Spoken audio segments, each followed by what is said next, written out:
Hey guys, I didn't think my last video was at all festive enough, so today we're going to be sitting in front of my Christmas tree while I talk about my top 5 reads of 2015. Now, I just want to clarify that these aren't necessarily books that were published in 2015, they're just what I read in 2015, and I won't be showing them to you in any kind of order because it was hard enough to narrow it down to 5. It would have been absolute torture to put them in some kind of ranking. Early on in 2015, I listened to an audiobook that I knew even then was going to be a favorite for the year, and that was My Beloved World by Sonia Sotomayor. Sotomayor is one of the current justices on the US Supreme Court, and not only is she one of the few women to ever achieve that honor, but she is also the first Latino ever on the Supreme Court, which by itself is very, very exciting. My Beloved World is Sotomayor's memoir where she starts from her childhood growing up in the Bronx, up through her college days, and ultimately ends with her first appointment as a US federal judge. Now, I listened to this back when I was still in law school, and it was very, very motivating and really helped to inspire me and push me through that last semester, because this really is a story of Sotomayor working really, really hard to get where she is now. There were several things I really enjoyed about the memoir, and number one was probably her writing style. I think you can definitely see her logical legal brain at work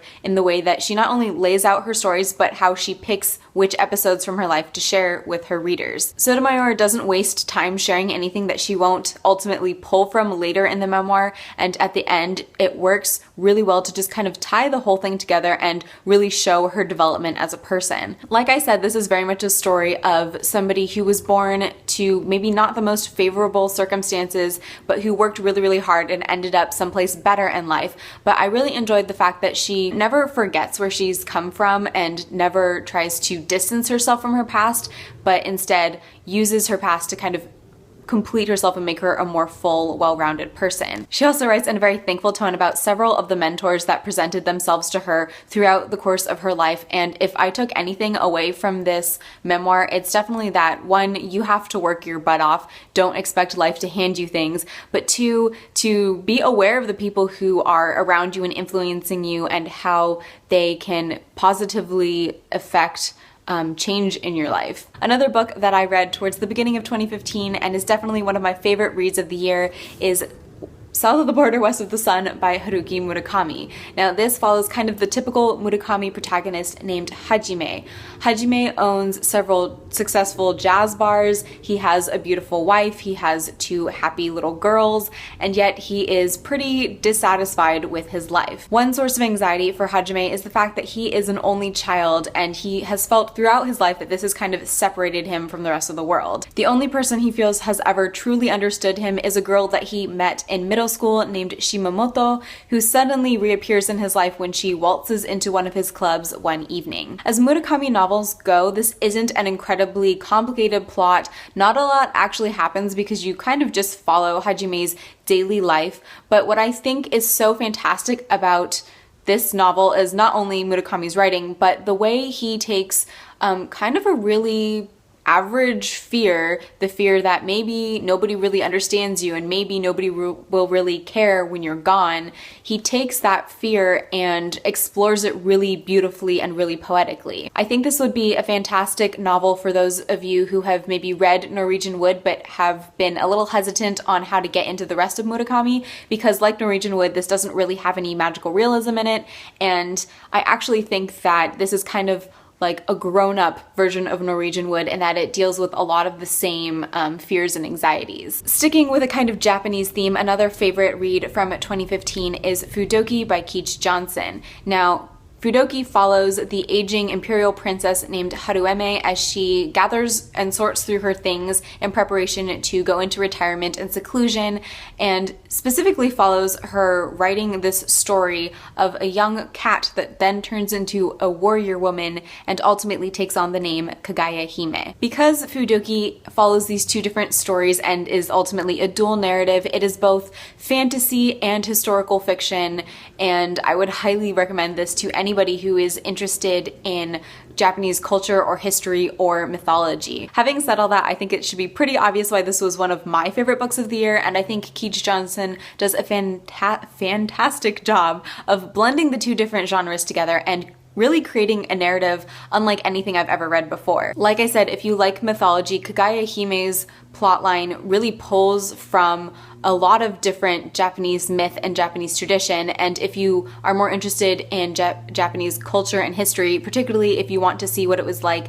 being an upper class woman in Heian era Japan, I think you'll really like Harueme's portion of the story. Although these two plotlines are very distinct from each other, I don't think I could say that one was better or more compelling or more interesting than the other. I think Keach Johnson did a phenomenal job of making them equally engaging, and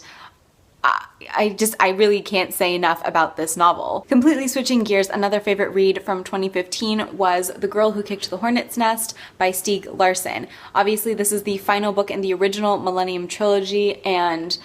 this, wow, what a conclusion. I won't go into plot at all because this follows immediately after the action in the second volume, which is The Girl Who Played with Fire, but just suffice it to say that this was a phenomenal conclusion, even though it wasn't originally intended to conclude the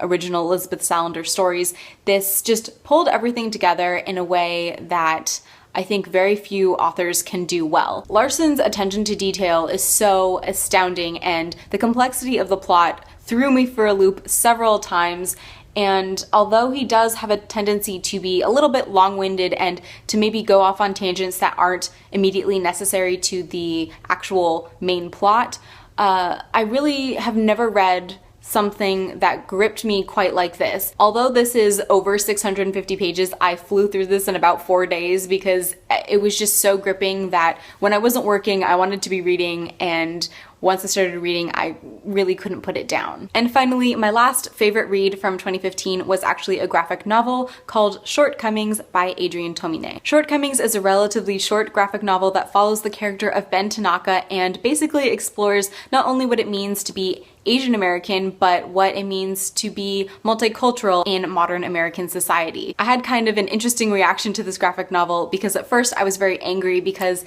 these are themes that I personally think about all of the time in my own daily life, and I was not satisfied by the conclusion of the graphic novel. But after taking a moment to think about it, I realized just how perfect that ending was because it really reflects the way that society addresses these issues and how we kind of start a conversation and then never really finish, and how we always kind of keep coming back to the same thing over and over again because we never finish the discussion and never ultimately solve anything or get anywhere. So those were my top 5 reads of 2015, and I know I didn't go super in depth on most of them, but I have either talked about them here on the channel before or done full reviews either here or on my blog, so I will put all of the relevant links in the description below in case you want more information. So that is all I have for the video. I hope you guys had a great 2015. I hope you had a fantastic holiday season. Thank you so much for watching, and hopefully I will see you next time. Bye!